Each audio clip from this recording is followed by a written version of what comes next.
Mwiriwe neza kandi muraho.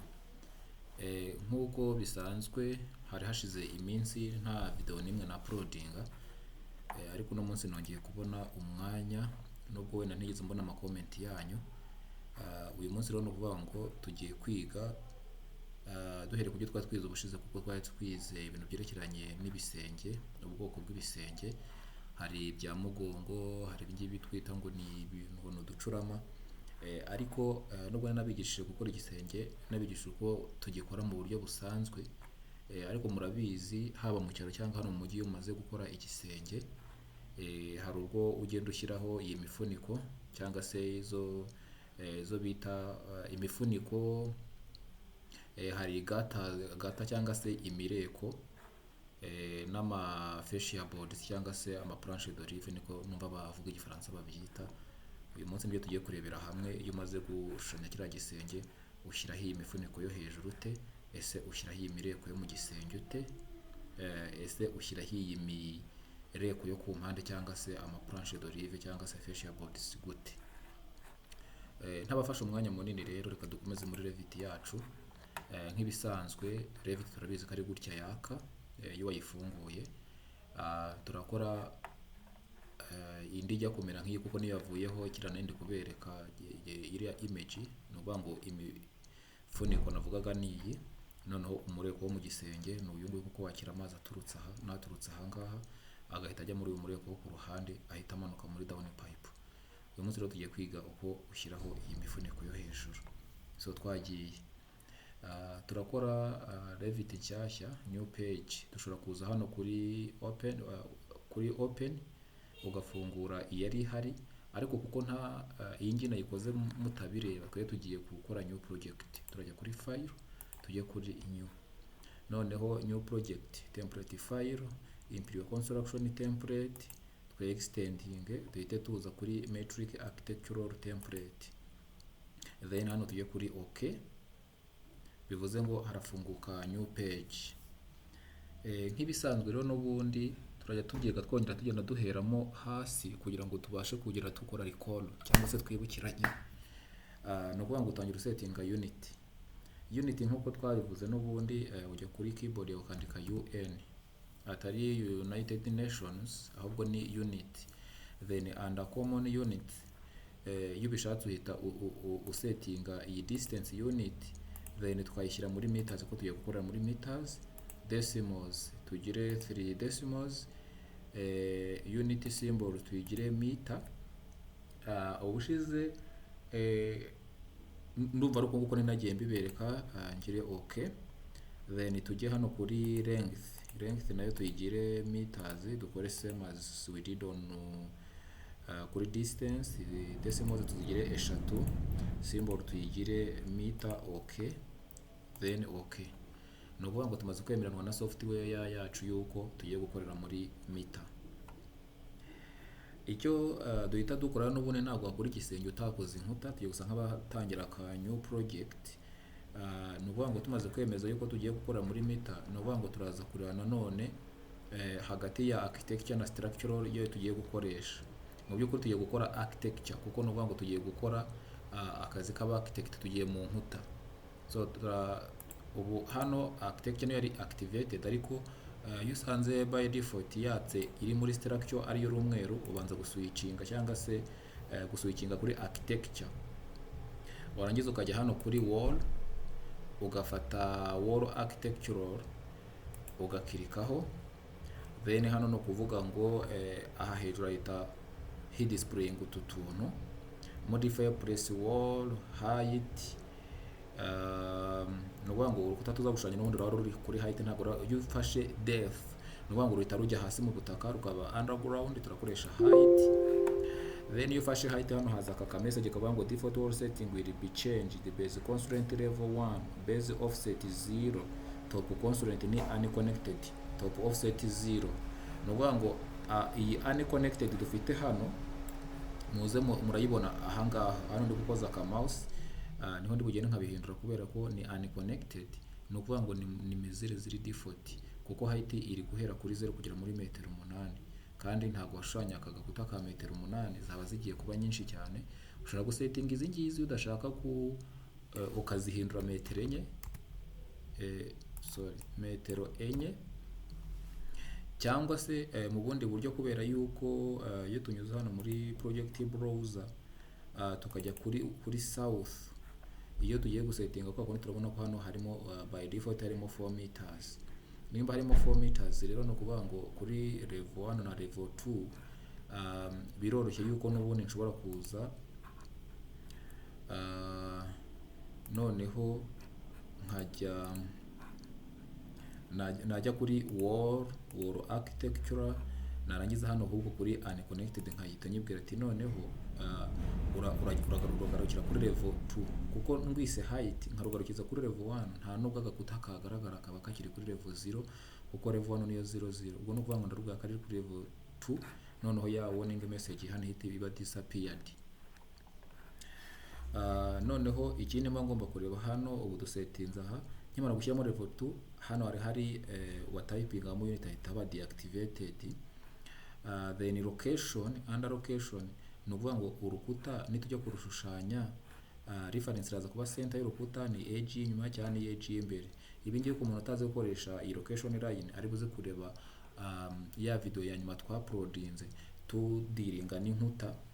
Ariko hano kuvuga ngo tuba dufitemo wall center line, tukagira ama core center line, tukagira finish face exterior, finish face interior na core face exterior.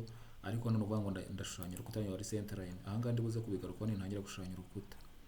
Then hano hari chain, hari ticked, no kuvuga ngo ni igishushanyo urukuta nimba ushyizemo inguni zigenda zikata gutya urukuta ukarushanya icyarimwe rudacitse. Iyi chain rero nshobora kuyirekeramo offset y'urukuta rufite offset nanone urabivuga. Iyo ugiye gushushanya urukuta rwa muviringo cyangwa se ruresecura, hano utikinga radius bagahita baguha choice.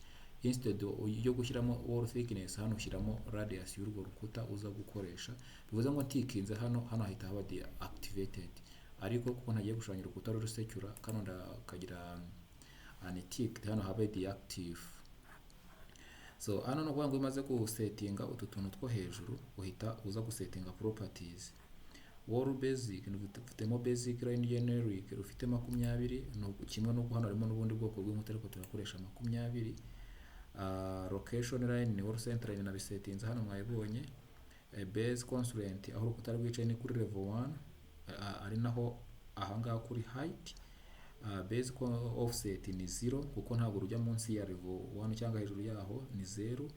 Then top constraint ni up to level 2, ari byo na setinzemo hano. Then unconnected iyi height ya 4 meter, iyi meter nye ziri deactivated munazibona naha hejuru. Then top offset nanone ikaba ari 0. Noneho hano ngiye guhita njya gushushanya inzu yanjye. Inzu rero no kuvuga ngo nanone ukimara gufata urukuta bihita bikuvana muri architecture menu, bigahita bikuzana muri modify press wall, ukajya muri edit mode. Nuvuga ngo bahita baguha kuba wakoresha line, kuba wakoresha rectangle mu gihe ari inzu ya mpande enye, ushobora kuba wakoresha za polygon zose aka kantu twarakiza.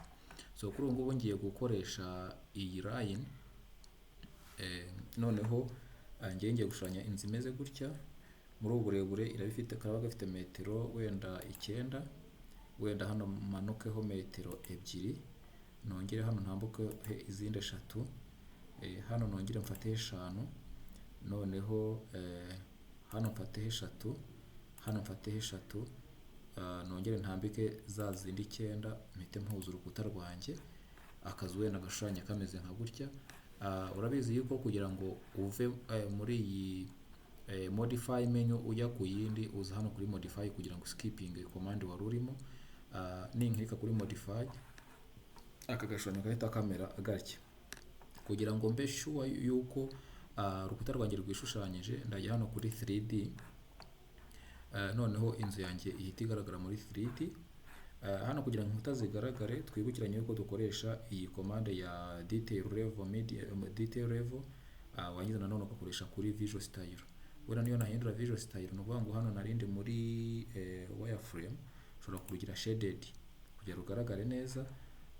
Cyangwa se na hano nanone ubundi muri fine level, ushobora no kuza nkabihindura medium, ushobora kuza nkabihindura coarse. No kuvuga ngo ariko iteka kandi twebwe twikorera muri final level. Tukimara kubona runo rukuta rwacu rero ni ukuvuga ngo icyo tugiye guhita duterekaho ni igisenge kugira akavido katagira iminota myinshi cyane. Noneho tuze guhita dusakare cyane ko foundation n'amasarabu yose twabonye muri video z'ubwashize. So ni ukuvuga ngo ndasubira kuri level 1.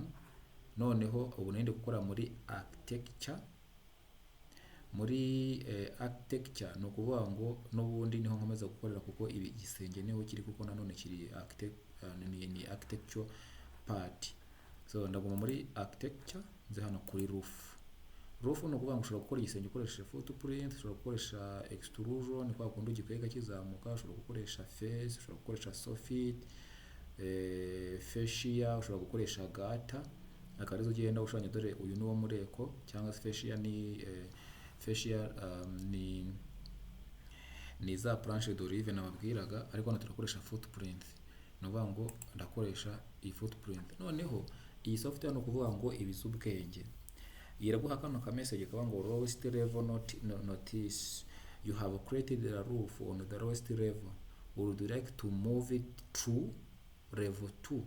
Kubera ko urukuta rwacu rwicaye kuri level 1, urumva top leta yicara kuri level 2. Hano no kuvuga ngo uri buze guhita uvuga yes. Nuvuga yes igisenge kirahita kimenya ko gigomba kwicara aho level 2 igarukira. Then hano no kuvuga ngo nubundi birahita bikujyana muri edit mode, birahita bikuvana muri architecture nkuko twayibonye ku rukuta bikujyane muri edit mode. Then hano no kuvuga ngo urahita ubona nanone properties za roof. Mwibuka ko mbere twaba dufite iyi nkuta. So hano no kuvuga ngo no kirikaho nanone urabona roofs zigiye zitandukanye. No kuvuga ngo iyi ngiyi yaduhaye ni generic ariko thickness ya fascia ifite magana umubyimba w'igikuta, ariko tubihindure tubigire 125 cyangwa santimetero 12 n'igice. Noneho niturangiza ubu turadusetinze igisenge cyacu no kuvuga ngo base level cyicaye kuri level 2. Bivuze ngo uramutse uhinduye hano yahita kuba kwicaza kuri level 1 kandi bishoboka. N'amawuseti ni 0, utu twose ugomba kuducekinga. Overhang igisenge noneho hano ugomba kuza kubanza gushyiramo murabizi yuko isakaye inzu nta gusakara inzu bingana nk'uko inkuta zingana. No kuvuga ngo ushyiraho ibaraza niryo bita overhang. Overhang rero turi gukora muri metero nishaka tugereze n'ibice 50. Bivuze ngo araza kujya ku offset ka 50. Nindangiza hano tuba dufite turi muri edit mode. No kuvuga ngo hano nanone hariho option nyinshi, ushobora kugifata ukagenda igishushanyo ukoresheje umurongo, ushobora gukoresha urukiramende, ariko kuri inshuro kugira ngo ndakoresha pick wall. No kuvuga ngo iyi pick wall yifashe bita binandika bakandika ngo add sketch line based on existing walls. Sketch line created using these tools are automatically constrained to the wall. No kuvuga ngo bita bigenda byigeza ku rukuta. To select a chain wall, move the cursor over a wall, press tab to highlight the entire chain. Iyo ushaka kubikora nanone rutagenda rucikagurika, ariko byiza kuri inshuro reka tubikore tutakoresheje chain. Dufate pick wall. Overhang yacu ni 30. Bivuze ngo ni inkoza ku rukuta irahita ukoza kuri side ushaka ko overhang ijyaho. Uramutse ufashe interior, no kuvuga ngo igisenge ntabwo cyaza kuba gikavarenza inzu, iteye kurashyira kuri external face ya y'urukuta. Noneho uramura kuri dash rero ni ya overhang nashyizeho. Ikiriho nuko ngiye gukirika bagahita bampa na slope. Iyo iyi slope ubona ari nyinshi cyangwa ushobora kuhindura muri buryo buri manyo cyangwa se ukabanza ukikomereza. Noneho ngakirika no kuri uru. Icyiza cyo gukoresha iyi pick wall nuko ihita igenda hano ihuza, ihita ikora na trim. So ndagenda nkirika gutya kuri buri rukuta. Urabona slope iri gukoresha setting mu buryo buri default, ariko nanone ushobora kuba waza ukayihindura hano mbere yuko utangira gukirika kuko ni iyi 30 dufite hano ni iri kugenda yizana naha ngaha. Niba ngo nengera ku murongo wa nyuma igisenge kirahita kihuza. Iyo ntashaka rero yuko izi slope zikomeza kuba 30, nshobora kujya editing imwe cyangwa se kimwe nuko nshobora kuziselectinga nanone nkazihindura, ariko kuri iyi nshuro ndumva nshaka gukoresha iyi 30. Iyo umaze gushushanya hano yikujyanya no muri edit mode ihita izana note tuntu ko ari tubiri. Akakumutuku no kuvuga ngo ubukansorenze ibyo command machine yafashe, uhita wanga ibingibi wakoze. Ariko iyo ugeze kuri aka kaguri ni check mark, no kuvuga ngo ukavuga ngo finish edit mode, no kuvuga ngo uba wemeranywa n'ibyo machine yakoze ugahita ubyemeza. Ariko iyo ugiye hano ni cancel edit mode bivuze ngo utu tuntu dukorana n'iyi edit mode menu, ni ukuvuga ngo ni part of. So hano rero kubera ko nemeranya niba ari byo nshaka, ngiye icyo ngiye gukora ngiye guhita nkirika hano kuri finish edit. Urabona twa turongo turagiye, bivuze ngo igisenge kimaze kwicaraho. Kugira mbe sure yuko byagiyeho, ndahita njya hano muri 3D. Murabona ko igisenge cyanjye cyamaze kujyaho. Noneho rero icyo uhita ukora hano ni ukuvuga ngo trick yo gushyiraho ya mireko n'imifuniko y'igisenge, nta kindi kidasanzwe uhita ukora. Icyo ukora ni uko ufata iki gisenge dufite muri kureba, warangiza noneho ukakiduplicatinga. Ni ukuvuga ngo kukiduplicatinga ngiye kubereka izindi komande zitandukanye na zira turi gukoresha.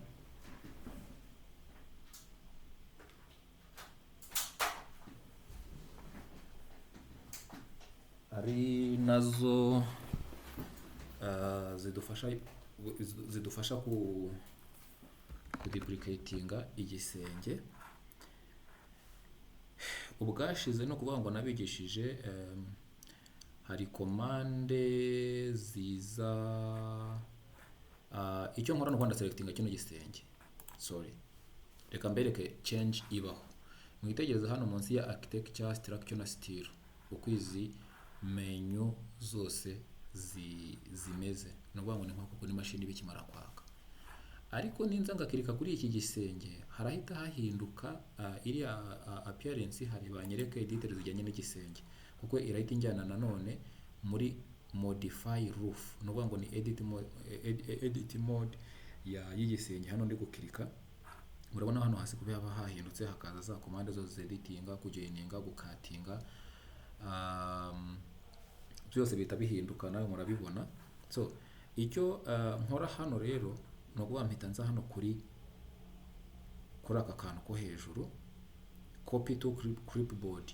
Mwibuke ko iyi commande nagiye nyikoresha ku nzu ifite amagorofa igeretse kenshi. Iyo wamaze gukora igorofa rimwe, ntabwo ari ngombwa kugenda ushushanya imwe ngo ujye kuri level 2 wongere ushushanye, uhita ukoresha iyi commande ya copy to clipboard. Mbisubiremo yuko iyi copy itandukanye n'iyi copy. Iyi ni copy yonyine cyangwa CO, ariko iyindi ikaba copy to clipboard. Iyo nuvuga ngo ni control plus C plus control plus insert. Nizo shortcut ushobora kuba wafata kuri keyboard. So ndakirika hano copy to clipboard, nindangiza nze hano kuri paste, kuri aka gacumu kareba hasi ngakirikeho. Noneho nze mfate kano kabanziriza akanyuma kitwa ngo run to same place. No kuvuga ngo iki gisenge cyita kiyarayininga hejuru y'iki ngiki. Ninkirika gutya no kuvuga ngo haragiye ikindi gisenge. Nubwo mutabibonye yuko kiriho, ariko no kuvuga ngo cyamaze kujyaho, ahubwo nagombaga kuba base offset hano nashoboraga kugiha santimetero 10, none kikajya cyazamuka kugira ngo ubone yuko ari ibisenge bibiri. Nimbigenza gutya murahita mubona yuko iki cyo hejuru cyamaze already ko byamaze kwiduplicatinga, kuko no kuvuga ngo cyagaragara nk'ari kimwe mu gihe ntaragiha iriya base offset. No kuvuga ngo aha ntari nayigira 10 hakiri 0, ushobora no kubisuramo nka gutya kugira ngo mubibone.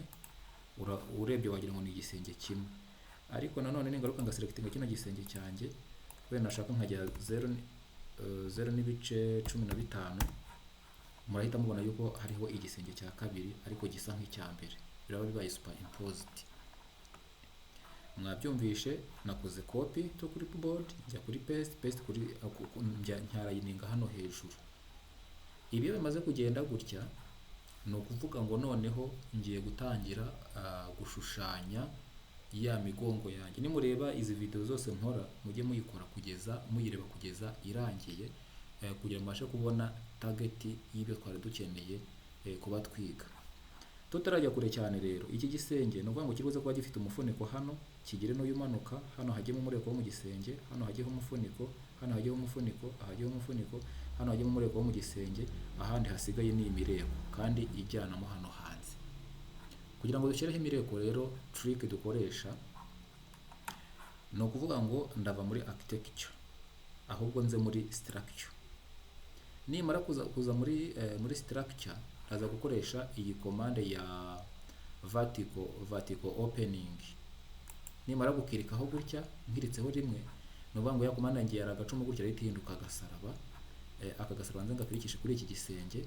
Murabona ko igisenge gise kijya muri edit mode. No ngo nta nubwo ari edit mode gusa, ibaye modify create opening boundary no bigahita bimpereza izi edit mode tools. No ngo nicyo karaga commande nkoze niho gahita katujyana, kuko uhita uva muri structure waruri bigahita bikuzana no byo biri automatic.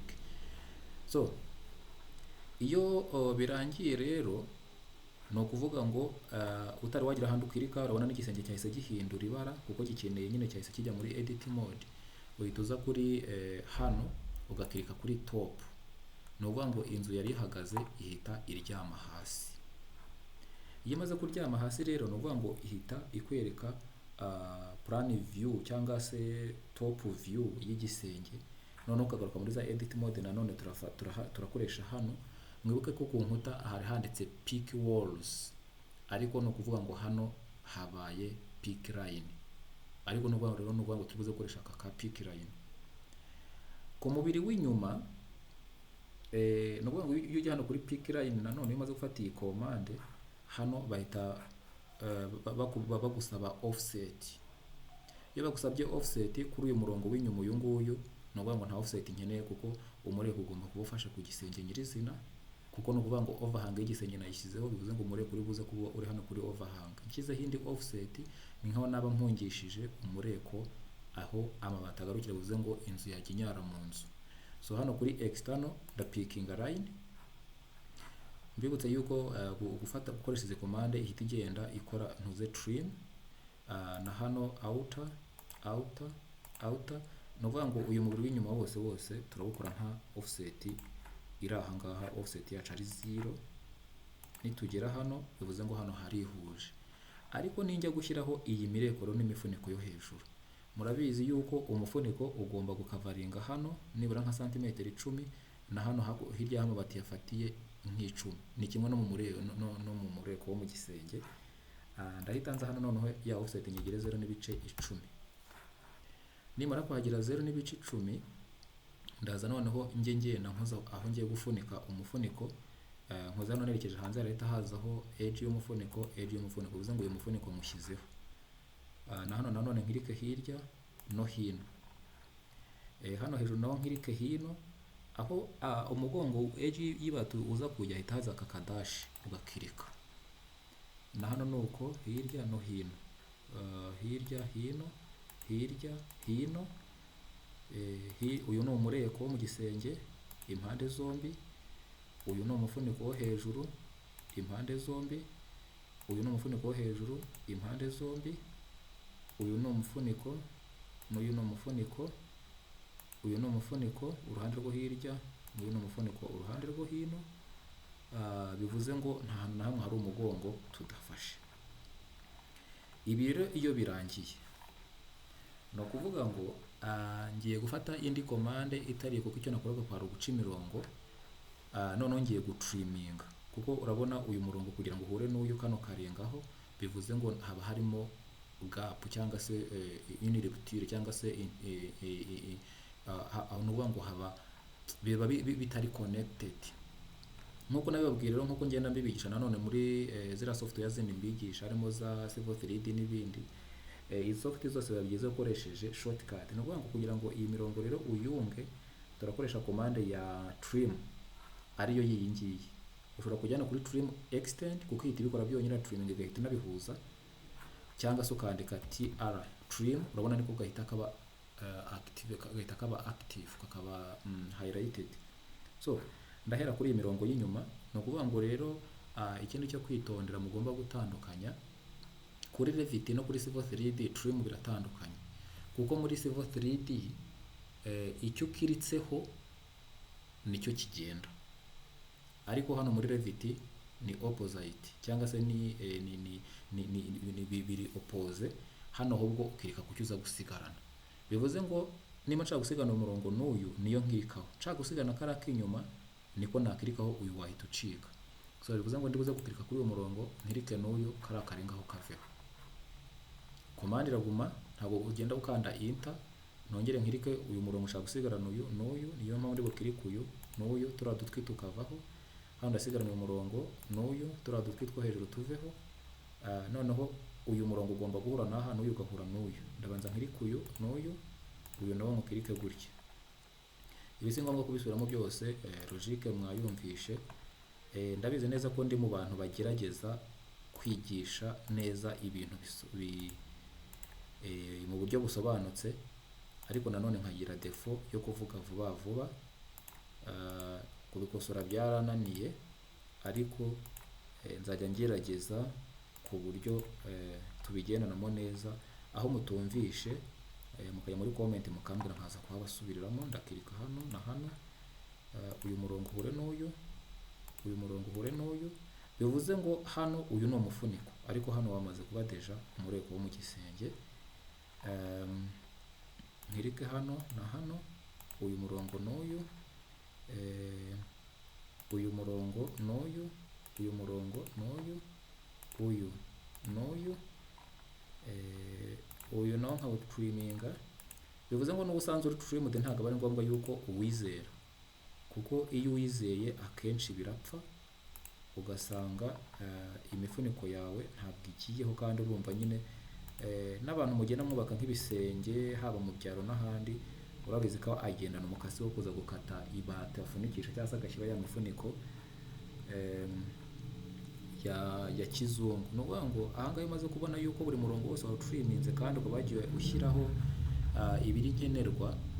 Muribuka yuko iteka iyo ugiye muri edit mode, muri modify hano, ni ukuvuga ngo utu tuntu tuba turi part ya edit mode. Ni ukuvuga ngo hano ni finish edit mode, cyangwa se ushobora no kwikansoringa mu gihe ubonye ko hari ibyo wangije. Hano iyo ngiye kuri edit mode rero, ni ukuvuga ngo imifuniko yanjye ihita ijyaho. Iyo imaze kujyaho urazuminga gutyo ukareba ko imirongo yawe ihuye. Murabona nta hantu umurongo n'umwe udahuye, uretse ko izi soft ziba zinaza ubwenge ubwazo. Iyo hagize nk'umurongo waje gusimbuka ahandi hantu, yo ihita ikubwira yuko hari ahantu hadakonekitinze, nibwo ihita none gusubiza muri edit mode, warangiza ugakuramo amakosa yawe. Cyangwa se ukajya hano kuri edit sketch ukaba washushanya mu buryo buri manyu. So ni ukuvuga ngo rero igisenge cyacu twari dushyizeho, turagishyizeho ifuniko, ni gutyo imifuniko ijyaho. Mu kavideo k'ubutaha nshobora kuzabigisha ukuntu ushyiramo iyi migongo, kuko hari igihe umuntu asakaza amabati ya autoporta cyangwa ugashushanyisha asanzwe, ariko kuri iyi nshuro igisenge cyacu murabona ko kimaze gukorwa. Kugira ngo tujye hano rero kuri top view y'igisenge, mureka ko twakiritse muri aka kantu, kugira ngo exiting cyangwa se ubisubize muri ya 3D ariyo iyi nta kintu bikikumariye habe namba. Niyo wakirika y'inshuro 200, ni ukuvuga ngo iriya ntabwo bikikweretse 3D inzi ihagaze ku nkuta, cyane ko n'ubundi hano bikiri active, haba hasigaje kuza kubikuriramo hano. Aho ntabwo uri kujya muri east south cyangwa hehe, uhita uza kuri aka kazu, noneho kitwa home. Iyo ugakiritseho no kuvuga igisenge cyawe gihita gihagarara. Warangiza noneho ukaba wagenda ureba uko igisenge cyawe kimeze mu maview yose. Urabona yuko imireko yagiyeho hano mu mpande, imifuniko yagiyeho, umureko wo mu gisenge wagiyeho. Ibiro n'ubundi bitewe n'uko ubishaka, ushobora no kuza ugafata iyi thickness. Iki gisenge ubonye gifite imifuniko ifite slope nini cyane, uraza ukagiselectinga ukajya hano muri slope, ushobora kuza ugahita ugihindura 20, imireko yawe igahita imanuka amanutse y'igisenge kimwe, kuko murabyibuka yuko biba ari ibisenge bibiri. Noneho uyu mureko n'uvuga ngo wagiye bishushanya ku gisenge cyo hejuru, kuko nicyo kigaragaza kiri saya cyangwa kiri exorbita cyangwa se kigaragara hejuru. Bivuze ngo ibisenge byombi rero bigomba kuba bifite slope zimwe ku gisenge, kuko iyo kimwe gihaye nini ikindi ukagiha ntoya, urumva hahita hazamo gap hagati yabyo. kandi mwibuka yuko n'ubundi hagati y'igisenge n'ikindi haba harimo ya offset ituma bisa nkaho bigaragara ari bibiri. Ntekereza yuko rero nshuti bavandimwe bakunzi ba Revit structure, aka ariko ka video hari ka mbere na uploadinze muri uyu mwaka, umbahaye bonane. ni ibintu byoroshye umuntu abasha guhita yumva. Numva yaba exercise ya mbere muri uyu mwaka, mukakareba ejo mukazagaruka mumbwira muti ibintu biraryoshye, twarangiza naho tukaza guhita dukomereza ku bindi. Uko ukora igisenge ku nzu iri simple, tubyibukiranye yuko ni nako bikora kuri etage, kuko hagati na hagati haba hagiye harimo amasirabu gusa. Igisenge rero ko wagisakara cyose, yaba ari inzu yo mu cyaro yaba ari iyo mu mujyi, procedures unyuramo ni izo ngizo. Ubutanzaga mbere ku kuntu ushobora gukoresha iyi dome, kuko ushobora nanone guhita ushyiramo aka opening mu nzu mu gisenge cyangwa se ibi byose no kuvuga ngo ni ibintu mukwiye kugira ibyanyu tukabyiga. Mujye mwibuka nanone gukirininga drawing yanyu, aya marevo utakiyakeneye, kuko iyi mirongo hari ukuntu bitejemo umwanda rwose berekana za revo tuba dufite hasi. Ushobora kujya kuri VG cyangwa se visibility and graphics override 3D, then hano warangiza ukajya kuri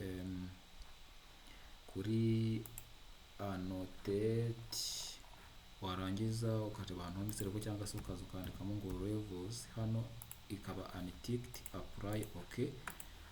Ya mirongo ihita igenda by'agateganyo rwose. Ndabona aka kavido kari buzafate iminota 30 yonyine, ibihagije burya kugira ngo mwige, kuko nta yindi nyungu ncunze kuri iriya YouTube naremye no kugira ngo cyane cyane mwunguke, kuko mbaye ari wa muntu ukeneye yuko nanone mureba cyane kugira ngo ngaragaze ama views, nuko najya mfata video, kuko nk'iyi video mba ngize iminota 30, nshatse navuga gahoro gahoro, nkagenda gahoro gahoro ku buryo igenda igahinduka isaha. Ariko ndabizi neza yuko video ndende akenshi zikunda no kurambira abubatsi, cyane ko abafundi ibi tubira tuvuye mu kazi n'ubundi dusinzira. Zangerageza gushyira aka video gufinya ku buryo mubasha kubireba mukabirangiza tugasangira ubumenyi. Uru rukuta murabyibuka yuko ushatse warugira amatafari, hari uburyo selectinga iyi nzu yose,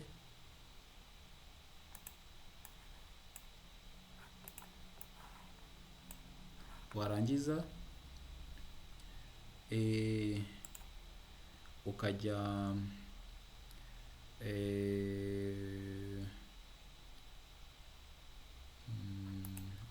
uselectinga byose, warangiza ukajya hano kubaka ka entonnoir cyangwa shurita, warangiza ukagira uncheck roof opening, ugasigana wall, apply okay. Inkuta akaba arizo ziba selected, igisenge kikaba unselected, ukajya kuri edit, warangiza ukajya hano kuri edit, ugakirika kuri category, hakazaho utu twiso dutatu, ukajya kuri twa twiso, urangiza ugahita wandika mu ijambo brick, noneho ugahita uhamagara amatafari, ukadouble clickinga, warangiza ukajya kuri okay, apply okay, amatafari akajyaho. Warangiza hano ukaza kuri fine level,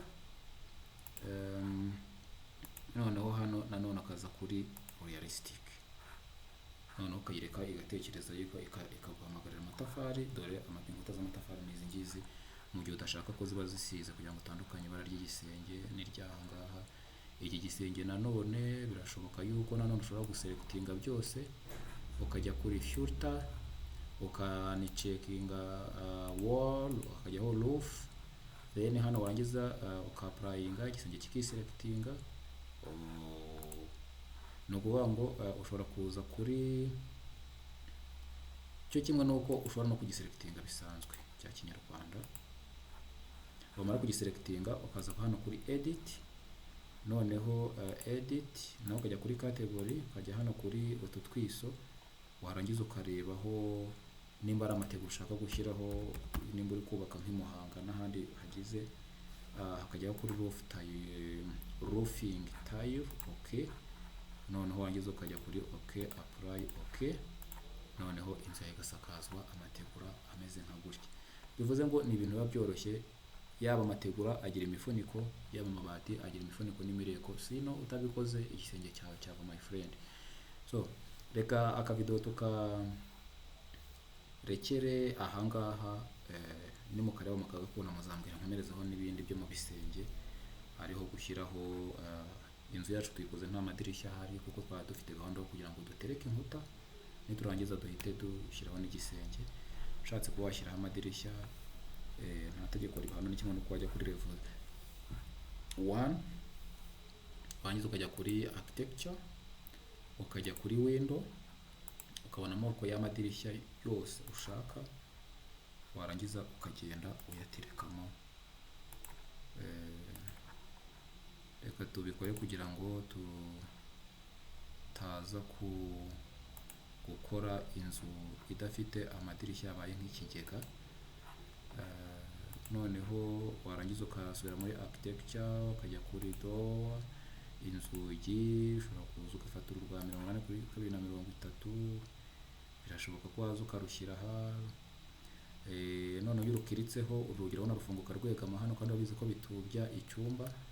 Kugira ngo uruhindurire icyerekezo rero n'uvuga ngo urukirikaho ugafata aka gacumu karukingura rwegamye ku rukuta. Ikindi ushobora kuza ukeditinga iyi distance irimo kuva hano kugera aha ngaha, bitewe n'uko ubishaka. Iyo ubonye ari hanini ushobora kujya kuri arrow gutyo ukagenda ugabanya ku buryo umuryango uza kwegama hariya. So okay, ni ukuvuga ngo ibyo twagiye tubireba inshuro nyinshi. Iri dirishya ushobora kuba warihindura size, ukajya editinga hano, ukajya kuri duplicate, ukarwita wenda urugi rufite 180 kuri 210, I don't know, ukagira okay. Warangiza height y'idirishya ni iriya default series, ni default series height. Series height no kuvuga ngo naho idirishya ryicaye. Urumva nimba ryicaje kuri 40 uvuye kuri pavoma niyo series height. Noneho height yaryo ushobora kuryita wenda 180 nkuko twari tubivuze, 180. Width y'idirishya ukarihindura wenda 170. Ibindi ukabireka kuri ukapurayinga okay. Idirishya leta riba rinini hano rigatandukana n'aya yandi. Ni kimwe nuko niri naryo ushobora kongera ugasubirayo ukeditinga, hano ukarigira wenda naho 2 metero. Series height ikaba ari iriya, then hano kuri width nanone ukarigira 180.